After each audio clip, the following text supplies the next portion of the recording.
You think black families in the 1930s had fancy groceries? Think again. During the Great Depression, African American communities faced crushing poverty and discrimination that made survival an act of defiance. Yet from bare cupboards came dishes so ingenious they became culinary legacy. Here are 30 cheap 1930s dishes our black ancestors ate to survive. Dried bean soup was once the lifeline that kept entire black families fed when money disappeared and hope ran thin. Women would sort through pounds of dried pinto or navy beans, picking out pebbles and debris before soaking them overnight in large pots. The next morning, those beans went into cast iron kettles with whatever scraps could be found. A ham hock if lucky, fatback if not, sometimes just salt and onion. The pot simmered all day on wood stoves, filling shotgun houses with steam and the promise of something hot. By evening, the beans had broken down into creamy richness, thickened by their own starch until each spoonful coated the tongue. Families ladled this soup over day-old cornbread, stretching one pot across 2 or 3 meals. In sharecropping communities across Mississippi and Alabama, dried bean soup appeared on tables 4 or 5 nights each week during lean seasons. Children grew up understanding that beans meant survival, that the pot on the stove represented their mother's determination to keep them fed, regardless of circumstances, through communal strength. Cornmeal mush carried black families through mornings when there was nothing else to put on the table but determination and resourcefulness. Coarse, stone-ground cornmeal was stirred into boiling water with salt, the wooden spoon moving constantly to prevent lumps from forming in the thick porridge. The mixture bubbled and spat as it cooked, thickening until it pulled away from the sides of the pot in one smooth mass. Some families added a precious spoonful of lard for richness. Others made do with just meal and water. Served hot in bowls, this mush provided the calories needed to get through days of backbreaking labor in fields or domestic service. Children ate it before walking miles to segregated schools, their bellies full even if the meal was plain. In urban black neighborhoods of Chicago and Detroit, families who'd migrated north during the Great Migration continued making cornmeal mush, connecting them to Southern roots and survival traditions. Leftover mush was poured into pans to set overnight, then sliced and fried the next morning for breakfast with patient care. Neck bones and rice turned discarded meat into Sunday dinner centerpieces that brought families together despite Depression hardships. Pork neck bones, sold cheaply because butchers considered them waste, contained enough meat and fat to flavor an entire pot when simmered properly. Black cooks knew to brown the bones first in cast iron skillets, rendering out fat and developing deep caramelized flavors before adding water, onions, and whatever seasonings the pantry held. Those bones cooked for hours, the meat falling away from cartilage until the broth turned rich and golden. Rice stretched the dish further, soaking up every drop of flavorful liquid while providing filling starch. In black communities throughout the rural South, neck bones and rice appeared at church suppers and family gatherings, the aroma announcing that someone had worked magic with almost nothing. Children sucked marrow from the bones, understanding instinctively that nothing edible should be wasted. The dish represented more than food. It showed how creativity and patience could transform what others dismissed into something genuinely delicious despite economic hardship. Dandelion green salad came straight from vacant lots and roadsides where free food grew abundantly if you knew what to look for. Black women taught their daughters which greens were safe to eat, passing down knowledge that connected them to African ancestors who had survived through intimate understanding of plants. Spring brought tender young dandelion leaves that were gathered in baskets before the plants flowered and turned bitter. These greens were washed repeatedly to remove grit, then torn by hand and dressed simply with vinegar, salt, and maybe a drizzle of bacon grease if available. The result was sharp, slightly bitter, and packed with vitamins that prevented scurvy during winter's lean months. In Chicago's South Side and Harlem's tenements, recent migrants foraged in any patch of green they could find, maintaining connections to rural foodways even in concrete jungles. Children were sent out with cloth bags to gather greens, learning to identify edible plants while contributing to family meals. Dandelion greens represented self-sufficiency and the refusal to go hungry when nature provided freely. Some families wilted the greens with hot bacon fat poured over top, creating a warm salad that felt more substantial through family wisdom. Sweet potato pie without sugar became an ingenious solution when refined sugar cost more than most families could afford. Black cooks relied on the sweet potato's natural sugars, roasting them until their starches converted to sweetness that rivaled any added sugar. The potatoes were mashed smooth, then mixed with a little flour, whatever milk or buttermilk could be spared, and spices like cinnamon or nutmeg if the spice tin held any. This mixture was poured into simple pastry crusts made from lard and flour, then baked until set. The result wasn't as sweet as modern pies, but it carried deep, earthy flavors that spoke of autumn harvests and survival through winter. Sweet potatoes grew abundantly in southern gardens, storing well in root cellars for months after harvest. Families who grew their own could make pies throughout fall and winter, stretching one crop across countless meals. In Black communities, sweet potato pie represented celebration despite poverty, proof that special occasions deserved recognition even when money was absent.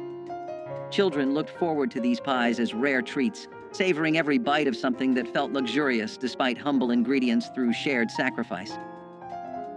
Crackling bread transformed pork scraps into cornbread so rich it could serve as a meal on its own.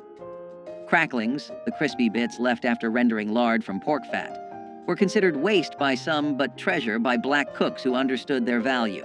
These crunchy, savory morsels were mixed directly into cornmeal batter, along with buttermilk, salt, and just enough flour to bind everything together.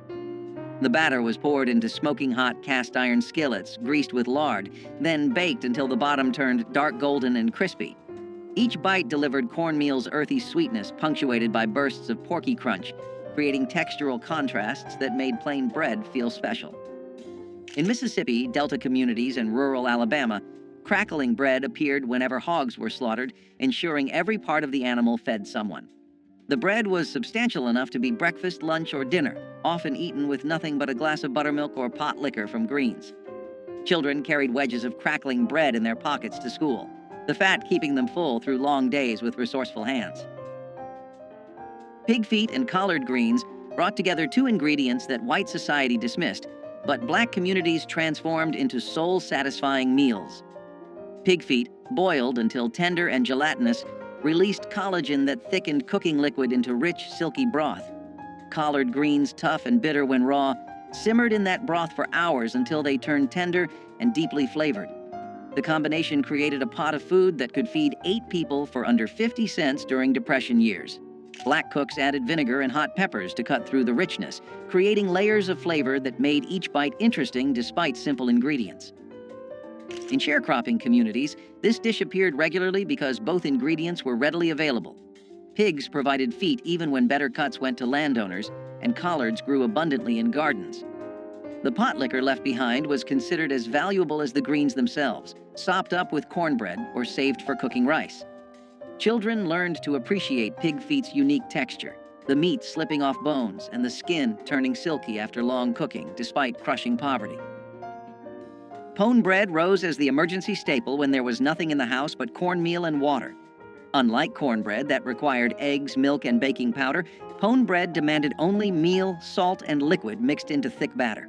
The mixture was shaped by hand into flat cakes, then baked on hot griddles or directly in fireplace ashes until crusty outside and dense inside. This wasn't delicate food. It was survival bread that filled stomachs and provided energy when nothing else existed. In rural Black households across the Deep South, mothers made pone bread multiple times daily, the smell of toasting cornmeal signaling that at least there would be something to eat. The bread kept well, lasting several days without going stale, which meant one batch could stretch across many meals. Workers carried pone bread to fields, eating it cold with whatever they could forage: wild onions, dandelion greens, or just salt. Children gnawed on pone bread while doing chores, the dense texture requiring real effort to eat, but delivering lasting satisfaction through ancestral knowledge. Blackberry cobbler without sugar proved that fruit's natural sweetness could create desserts when refined sugar wasn't available.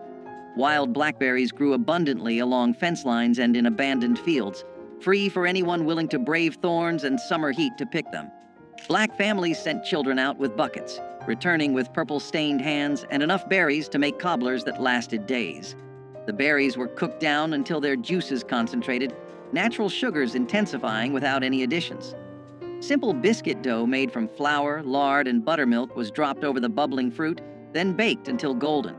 The result was tart and intense, less sweet than modern desserts, but deeply satisfying in ways sugar-laden versions never achieve. These cobblers appeared at church socials and family gatherings, proof that celebration didn't require money.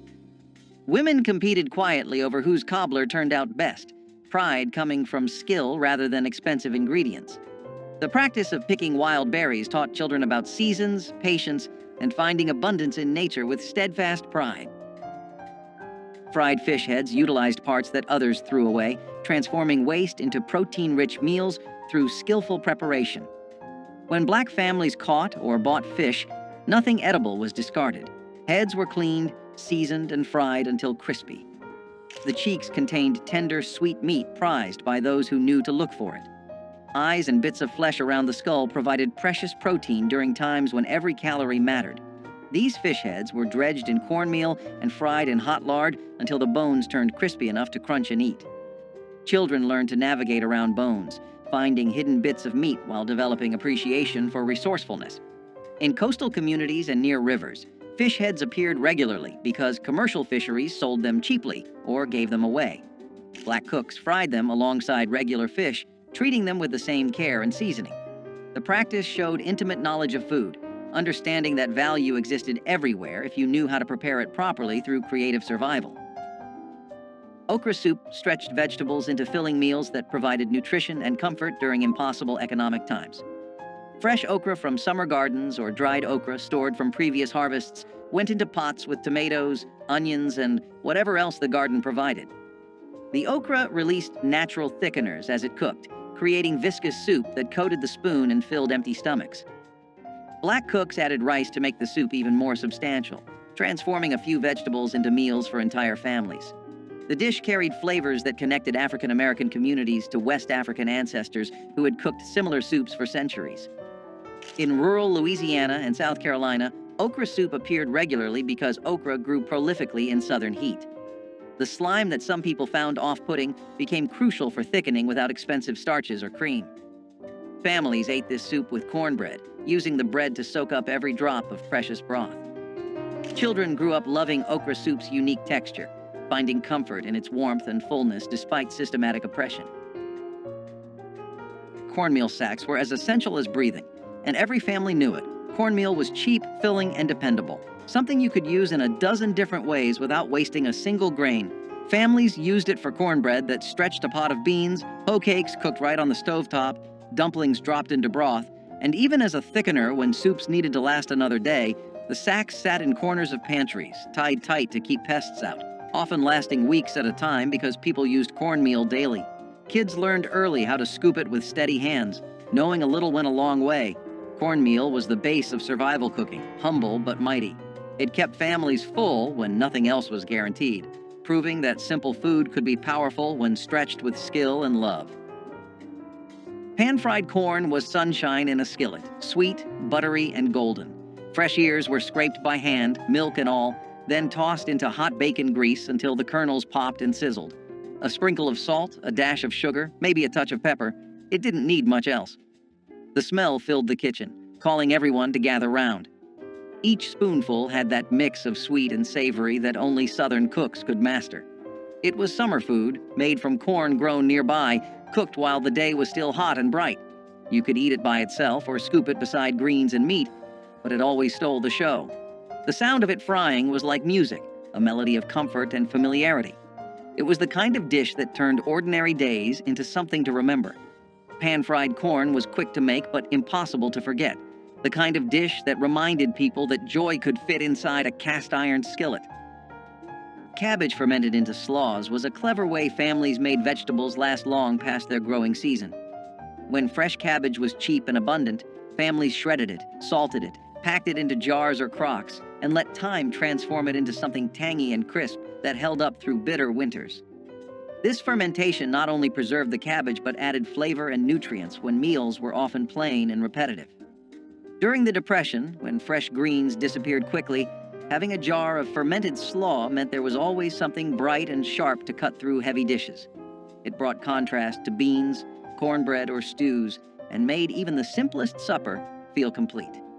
Kids might wrinkle their noses at the smell, but adults appreciated how far a single head of cabbage could be stretched. Cabbage slaw was survival with personality, tart, lively, and always ready to remind families that good food could still exist in hard times.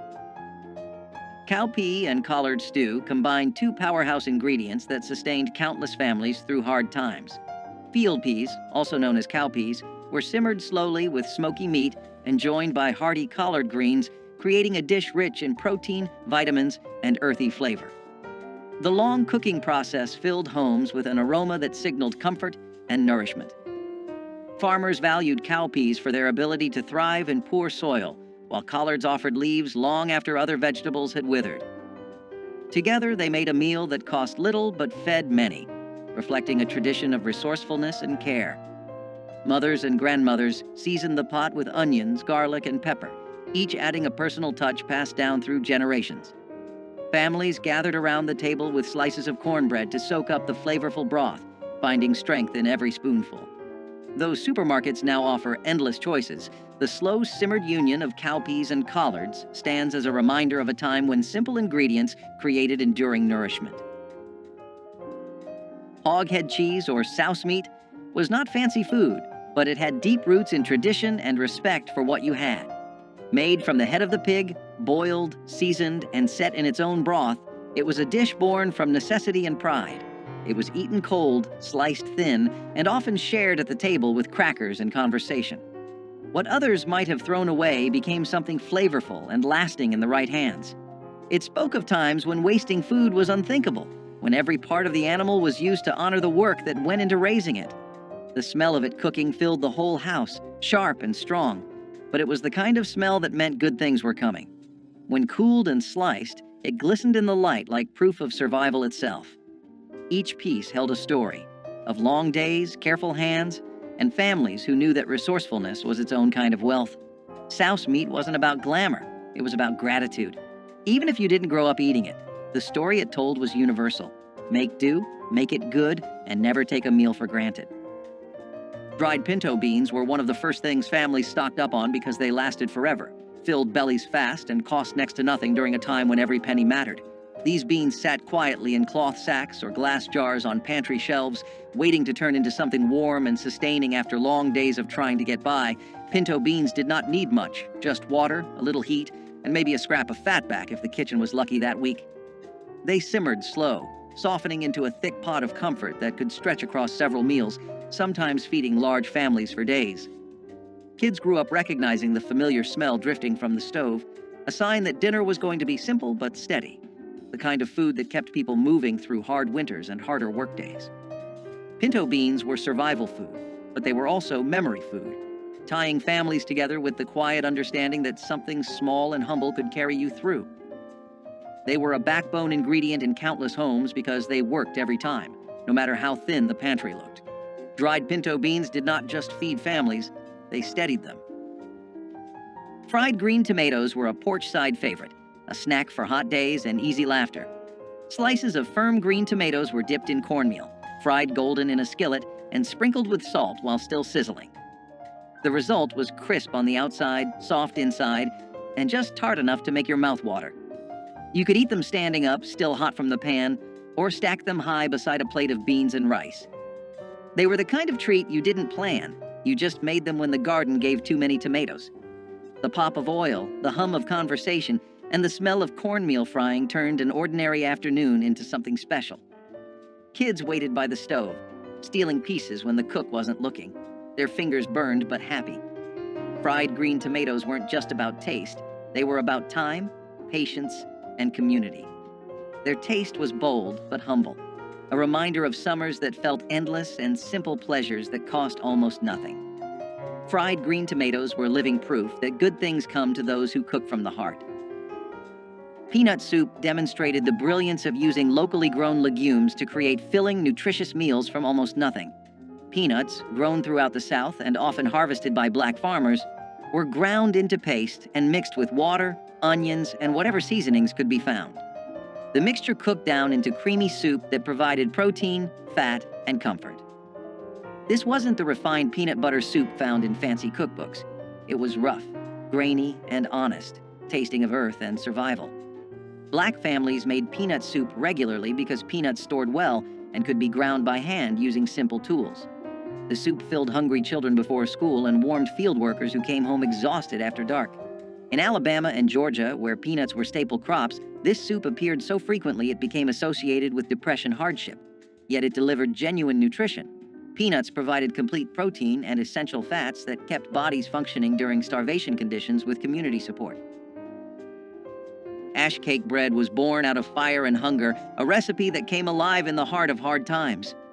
Cornmeal, salt, and water were all it needed.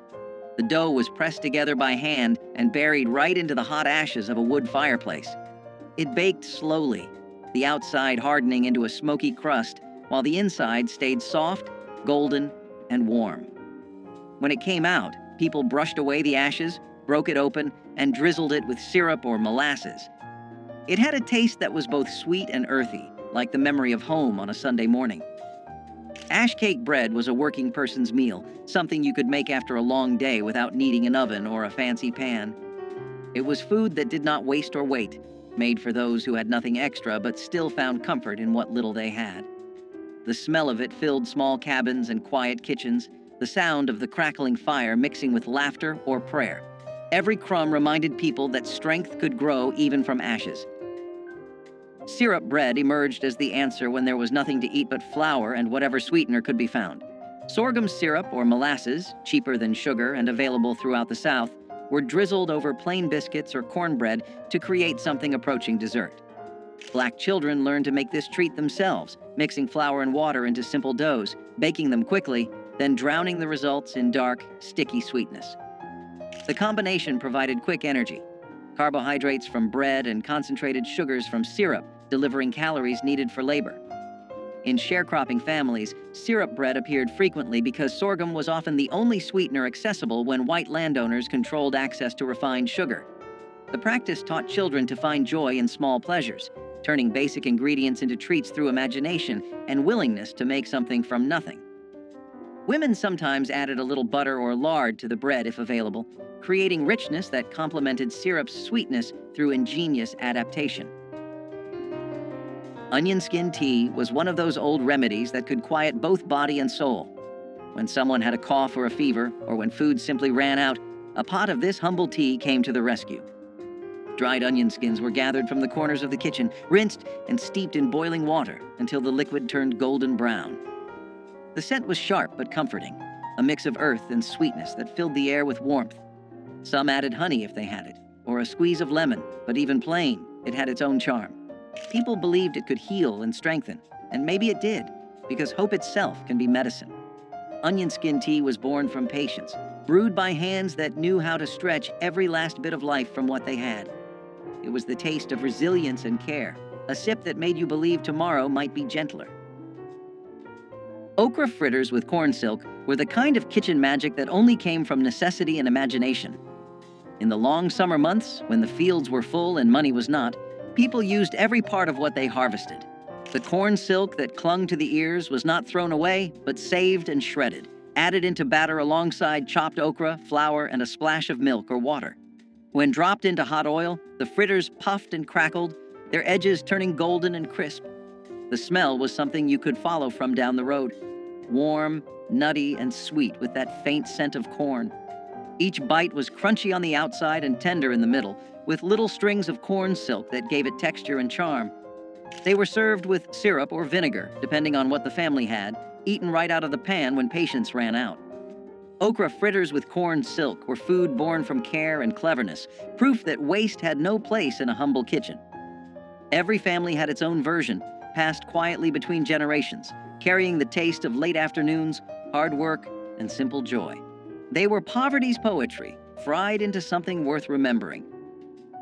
Chicken feet soup proved that even the most unlikely parts could become nourishing meals through patient cooking.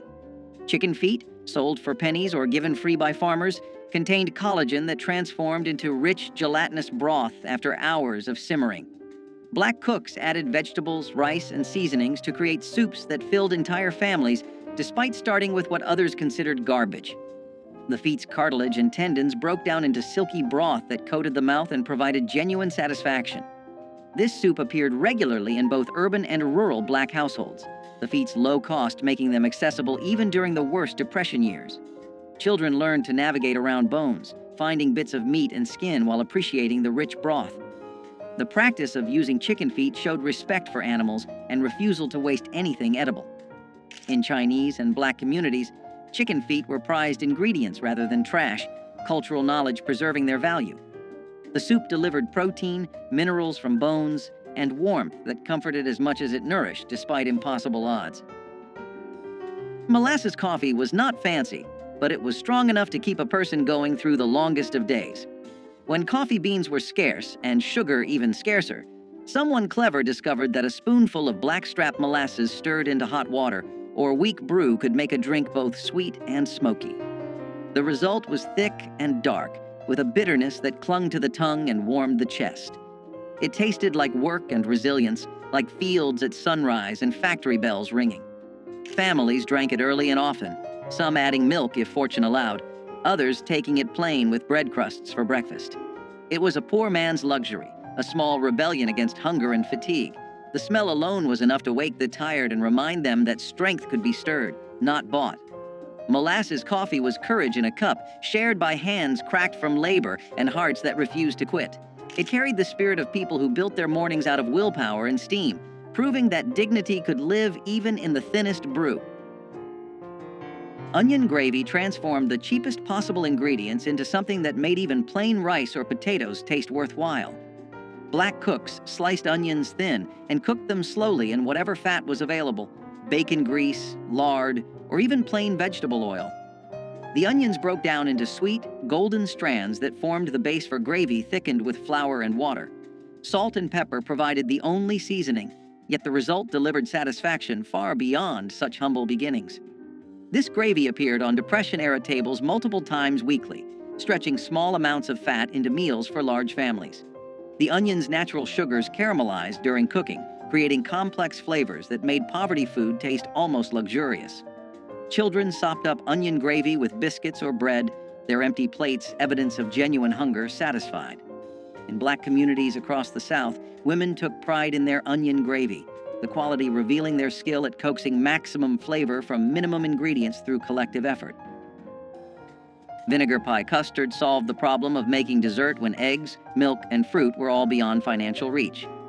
This wasn't the chess pie or buttermilk pie made by those who had dairy. This was water, sugar if available, flour, and vinegar mixed into filling that miraculously tasted almost like lemon when baked. Black cooks poured this mixture into simple pastry crusts, then baked until set.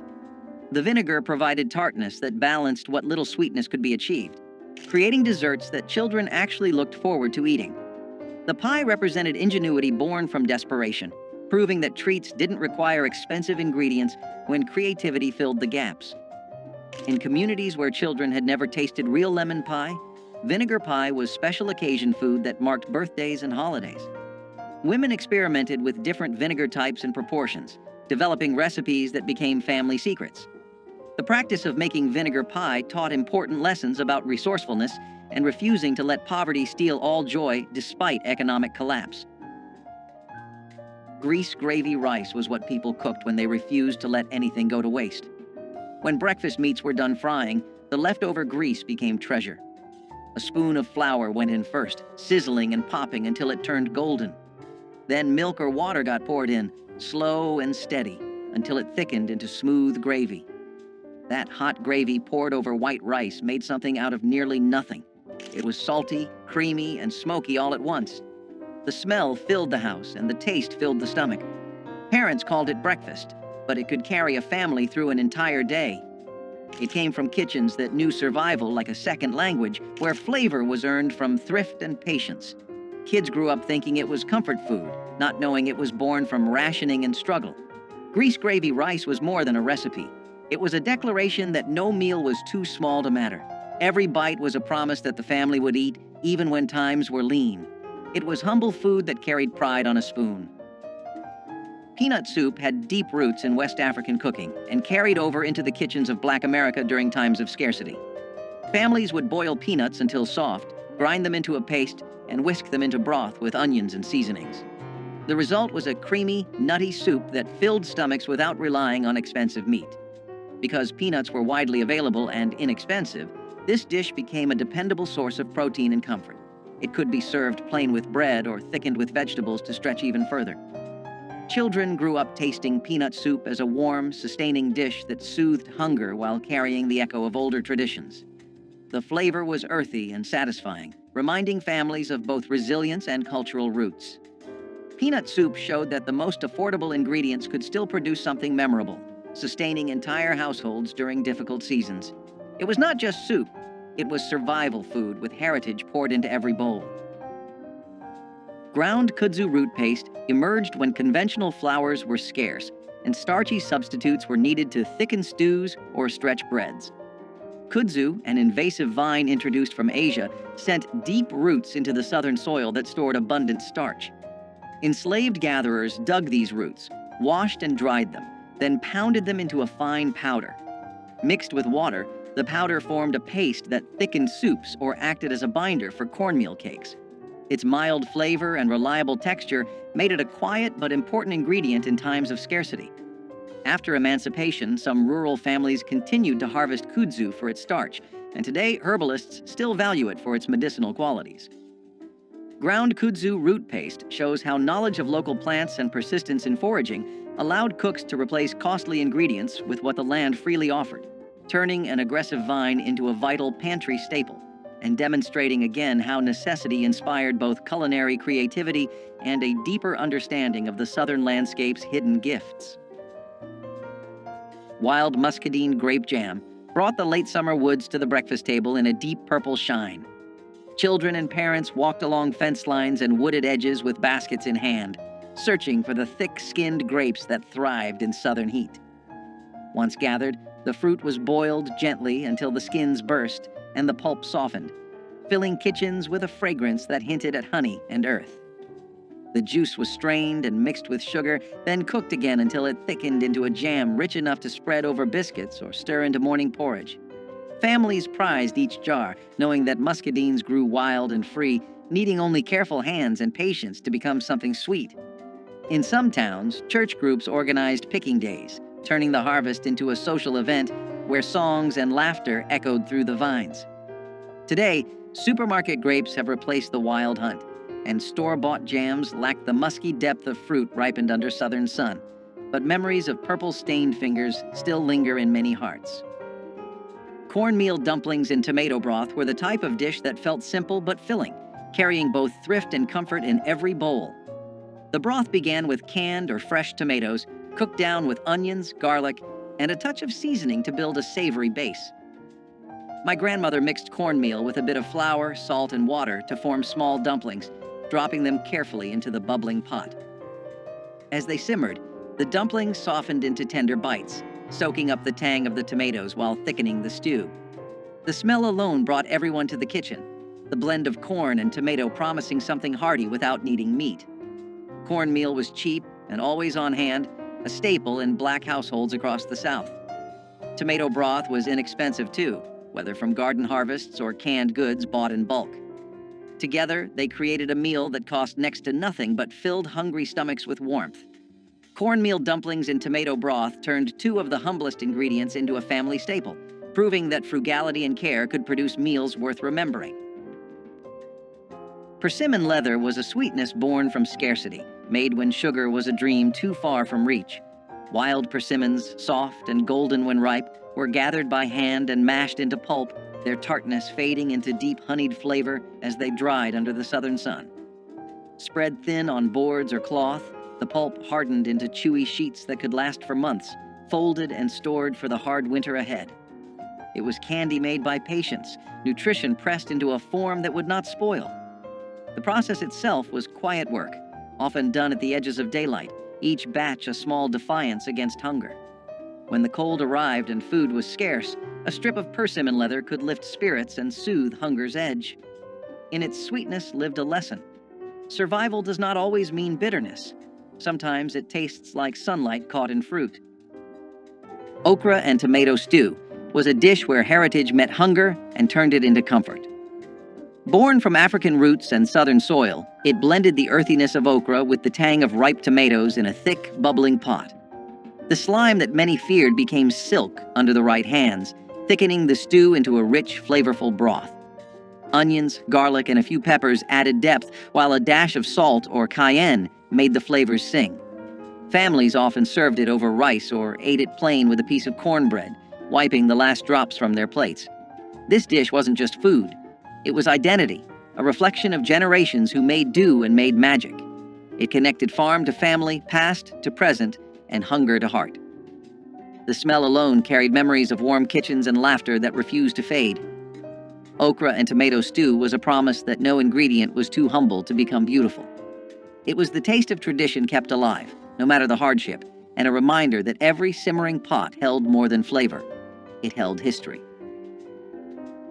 Sugar cane sticks were the simplest kind of sweetness, and they carried a special memory for children who grew up with little. Fresh cane was cut into sticks, peeled and chewed for its sweet juice, offering a natural candy when refined sugar or store-bought treats were out of reach. For many children in the South, walking home with a stick of sugar cane was as good as holding a chocolate bar. It was affordable, long-lasting, and carried the earthy, raw sweetness of the land itself. Parents loved it because it kept children happy without costing much, and it taught the value of finding joy in small things. Sugar cane sticks carried the reminder that sweetness did not need to come from a store, but from fields worked by hand. They were part of the rhythm of rural life, tied to harvests and family memories. Even in the toughest years, sugar cane sticks brought happiness. Persimmon seed coffee emerged when imported beans were rare or too costly for enslaved communities. Wild persimmons dropped their fruit in autumn, and the hard seeds inside were washed, dried, and roasted until dark and fragrant. Ground and steeped in hot water, they produced a warm, nutty beverage with no caffeine but plenty of comfort on cold mornings. This practice carried forward after the Civil War, especially during wartime shortages when coffee imports faltered again. Families across the South roasted persimmon seeds alongside chicory or other local substitutes, proving the durability of this inventive method. The gentle flavor and toasty aroma made it a beloved alternative long after necessity faded. Today, a few heritage festivals still brew persimmon seed coffee to honor the ingenuity of those who first discovered its rich taste. The drink reminds us that creativity in the face of scarcity can yield traditions that outlast the circumstances that gave birth to them, turning survival into a legacy of flavor and resilience. Homemade cane. Syrup drizzle once gave biscuits and pancakes a dark, smoky sweetness unmatched by refined sugar. Families would harvest sugarcane, crush the stalks, and boil the juice in large iron kettles until it thickened into a rich amber syrup. The work was hot and sticky, often stretching from dawn until late night, but the reward was a flavor that defined Southern breakfasts and holiday treats. Children watched the bubbling kettles with wide eyes, waiting for a chance to taste the warm syrup on a fresh biscuit. Neighbors often shared the labor and the finished product, turning the syrup-making into a community event as well as a culinary one. Over time, industrial sweeteners and store-bought syrups replaced the careful craft, and the knowledge of how to coax sweetness from cane faded with older generations. For those who remember, a spoonful of homemade cane syrup is more than a taste. It is a memory of family unity, hard work, and the sweetness that perseverance can bring. Parched corn coffee was the taste of resilience in a cup. When real coffee was beyond reach, enslaved people roasted corn kernels in iron pans until they turned dark brown, then ground them into a coarse powder and steeped it in hot water. The brew was smoky, earthy, and faintly sweet, a humble echo of the luxury drink denied to them. It offered warmth in the early hours before sunrise, when labor began and the cold bit through thin clothes. Parched corn coffee was both necessity and ritual, a way to face the day with something that felt human, dignified, and shared. It was brewed from what the earth gave freely, proof that comfort could still be created from scarcity. In its bitterness was a taste of endurance, and perhaps quiet defiance too. Turnip green pot pie was a dish that blended creativity with thrift, transforming greens into the centerpiece of a meal. My grandmother cooked the greens down with onion and broth until tender, then poured them into a dish and covered them with pie crust or biscuit dough. As it baked, the crust turned golden and flaky, soaking in the juices of the greens below. It looked like a Sunday supper, even though it was made from humble garden vegetables. Families sliced into the pot pie and found warmth, substance, and a reminder that greens were not just a side dish, but a main course. Paired with cornbread or beans, it became a meal that stretched across households. In the 1960s, this kind of resourcefulness kept families going, proving that with care and imagination, even simple greens could feel special. Turnip green pot pie was proof that hard times did not mean giving up pride at the table. Collard greens with ham hocks were a kind of southern poetry in a pot. Every batch began with water, greens, and a meaty ham hock that filled the kitchen with the scent of home. The greens simmered slowly, wilting into something rich and earthy while the hock gave off its smoky depth. This wasn't a quick meal. It was an act of devotion, a ritual that demanded time and patience. Every generation had its own trick for getting them just right. Maybe a dash of vinegar, a sprinkle of sugar, or a secret seasoning passed down by word of mouth. Collards carried pride, not pity. They were the food of workers, field hands, and families that knew the meaning of resilience. Served alongside cornbread, they became the soul of Sunday dinners, a moment when everyone gathered to taste a little peace after a week of hard living. The broth, or pot liquor, was so treasured it was sipped from cups when the greens were gone. And every spoonful was survival seasoned with hope. Collard greens with ham hocks stood as proof that even in the toughest times, comfort could still be coaxed from the simplest things. Field green salad was a dish born from foraging, when store-bought vegetables were not available or were too costly. Families would gather wild greens like dandelion, mustard, or pokeweed, clean them carefully, and toss them with vinegar or oil. These greens were bitter, but they were free, nutritious, and available almost everywhere. Field green salad offered vitamins and freshness that was often missing from wartime or depression diets, balancing the heavy starches and salted meats that dominated many meals. For children, it was sometimes an acquired taste, but adults appreciated the practicality of gathering what nature provided. Foraging for greens tied families directly to the land and created a sense of connection to survival practices passed down through generations. Field green salad reflected both hardship and resilience, reminding families that the earth itself could provide when markets could not. It was simple, frugal, and a reminder of the strength that came from resourcefulness. Rice and molasses supper was one of the simplest meals, but also one of the most remembered. A pot of rice was inexpensive, filling, and always on hand, but paired with a drizzle of molasses, it turned into something sweet and sustaining. Sugar was too costly for everyday use, but molasses was affordable and sold in larger tins that seemed to last forever. Families poured it over steaming bowls of rice, letting the dark syrup seep into the grains until they gleamed.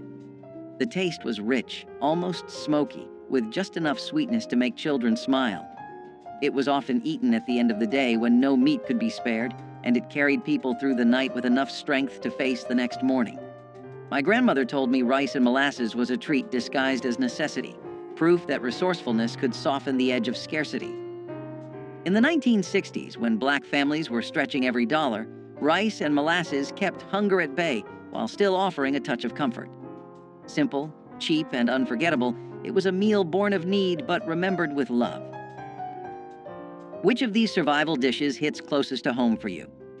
Drop a comment with your family's Depression-era recipe, hit that like button, and subscribe so we can keep honoring these forgotten but essential pieces of our history together despite overwhelming hardship.